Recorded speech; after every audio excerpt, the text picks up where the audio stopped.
200 kilometre, 15,200 kilometre. Bharat के कुल समुद्री तटीय क्षेत्र रेखा की लंबाई कितनी है? भारत के कुल समुद्री तट क्षेत्रीय रेखा की लंबाई कितनी है? ये 7,516.5 किलोमीटर है भारत की कुल समुद्री तट रेखा की सीमा की लंबाई। नेक्स्ट क्वेश्चन है, भारत के मुख्य भूमि से लगे समुद्र तट रेखा की लंबाई कितनी है? भारत के मुख्य भूमि से लगे समुद्र तट रेखा की सीमा की लंबाई कितनी है? तो ये लंबाई है 6100 किलोमीटर, 6100 किलोमीटर।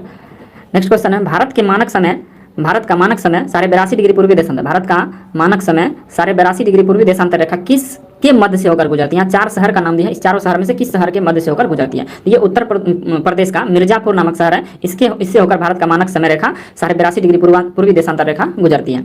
ये हमारे भारत के 5 राज्य से होकर गुजरती है। नेक्स्ट क्वेश्चन देखते हैं, सूर्य की ऊर्जा का मुख्य स्रोत क्या है? तो सूर्य की ऊर्जा का मुख्य स्रोत है नाभिकीय संलयन। नाभिकीय संलयन 4 हाइड्रोजन के परमाणु नाभिक के आपस में संलयित होकर हीलियम बनने के क्रम में अपार मात्रा में ऊर्जा प्राप्त होती है, जिसके कारण इसको नाभिकीय संलयन कहा जाता है और यह सूर्य की ऊर्जा का मुख्य स्रोत है। नेक्स्ट क्वेश्चन है, भारत में राज्यों की संख्या कितनी है? तो वर्तमान डेटा अनुसार भारत में राज्यों की संख्या 28 है। भारत में राज्यों की संख्या 28 है। सूर्य के मुख्य संघटक क्या है? सूर्य का जो मुख्य संघटक है वह क्या है? तो सूर्य का मुख्य संघटक है हाइड्रोजन और हीलियम। सूर्य का मुख्य संघटक हाइड्रोजन और हीलियम है। भारत की जल क्षेत्र सीमा कहाँ तक फैली है? तो भारत की जो जल क्षेत्र सीमा मानी गई है वो 12 समुद्री मील तक मान्यता है, 12 समुद्री मील तक। आपको बता दें कि 1 समुद्री मील के इक्वल टू होता है 1.523 किलोमीटर, 852 किलोमीटर। नेक्स्ट क्वेश्चन है, कर्क रेखा भारत के कितने राज्यों से होकर गुजरती है? कर्क रेखा भारत के 8 राज्यों से होकर गुजरती है। कर्क रेखा भारत के 8 राज्यों से होकर गुजरती है, जिसमें है, अगर इधर से देखा जाए गुजरात तरफ से, तो गुजरात, राजस्थान, मध्य प्रदेश, छत्तीसगढ़, झारखंड, त्रिपुरा, मिजोरम और पश्चिम बंगाल। नेक्स्ट क्वेश्चन है, 82.5 डिग्री पूर्वी देशांतर भारत के कितने राज्यों से होकर गुजरती है? 82.5 डिग्री पूर्वी देशांतर, जिसको भारतीय मानक रेखा भी कहा जाता है, भारतीय समय मानक रेखा भी कहा जाता है, वह भारत के 5 राज्यों से होकर गुजरती है। भारत के 5 राज्यों से होकर गुजरती है।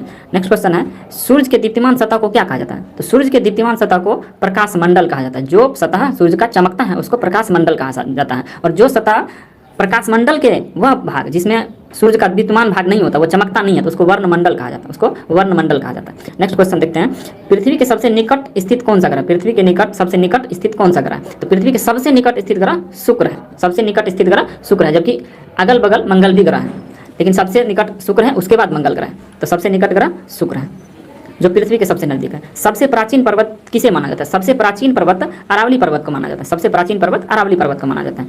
वही नेक्स्ट क्वेश्चन है, सबसे नवीन पर्वत किसे माना? तो सबसे नवीन पर्वत हिमालय पर्वत श्रृंखला को सबसे नवीन पर्वत श्रृंखला माना जाता है।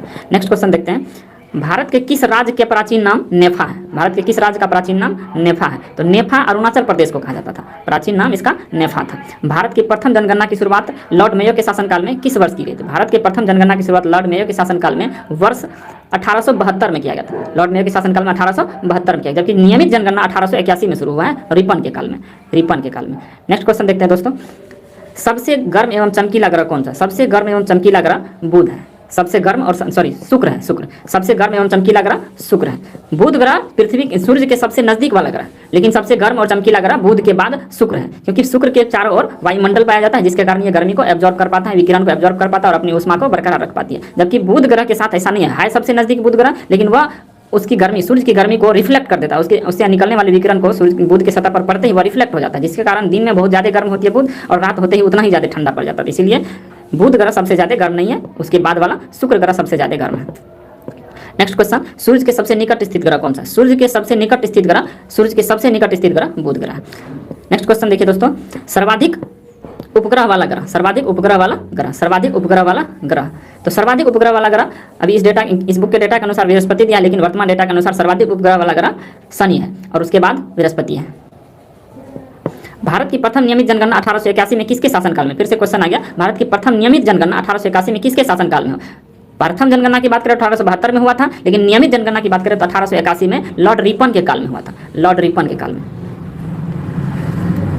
नेक्स्ट क्वेश्चन देखिए दोस्तों, क्षुद्र ग्रह किन 2 ग्रहों के बीच स्थित है? क्षुद्र ग्रह किन 2 ग्रहों के बीच स्थित है? क्षुद्र ग्रह बृहस्पति और मंगल के बीच स्थित है। सी ऑफ ट्रैंक्विलिटी कहाँ पर स्थित है? सी ऑफ ट्रैंक्विलिटी जो है ये चंद्रमा पर स्थित है। बिना उपग्रह वाला ग्रह कौन सा है जी? वैसा ग्रह जिसका कोई उपग्रह नहीं है। तो इसमें 2 ग्रह हैं, बुध और शुक्र, बुध और शुक्र, जिसका कोई उपग्रह नहीं है। नेक्स्ट क्वेश्चन दोस्तों, भोर और एवं सांझ का तारा किस ग्रह को कहते हैं? तो भोर एवं सांझ का तारा बुध शुक्र ग्रह को कहते हैं। भोर एवं सांझ का तारा शुक्र ग्रह को कहते हैं। सबसे बड़ा उपग्रह कौन सा है? तो सबसे बड़ा उपग्रह गैनीमीड है।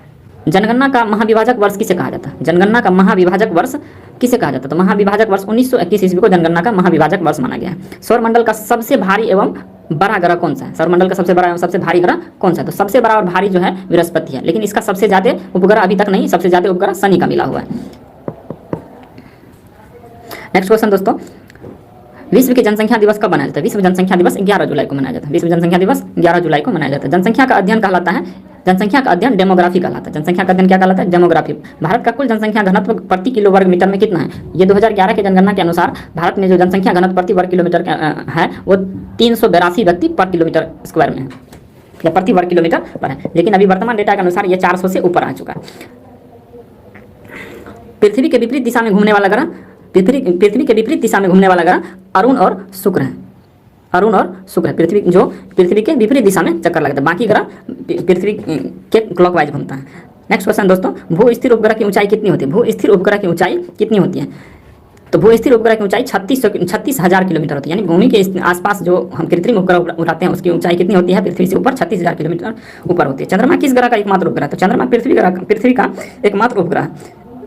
भारत के कुल लिंगानुपात प्रति 1000 पुरुष कितना है? भारत का कुल लिंगानुपात प्रति 1000 पुरुष पर 943 महिलाएं हैं। 943 महिलाएं। एक समुद्री मील के बराबर क्या होता है? तो एक समुद्री मील के बराबर होता है, इसमें या पहले भी चर्चा कर चुके हैं, एक समुद्री मील के बराबर 1.852 किलोमीटर होता है। 1.852 किलोमीटर एक समुद्री मील के बराबर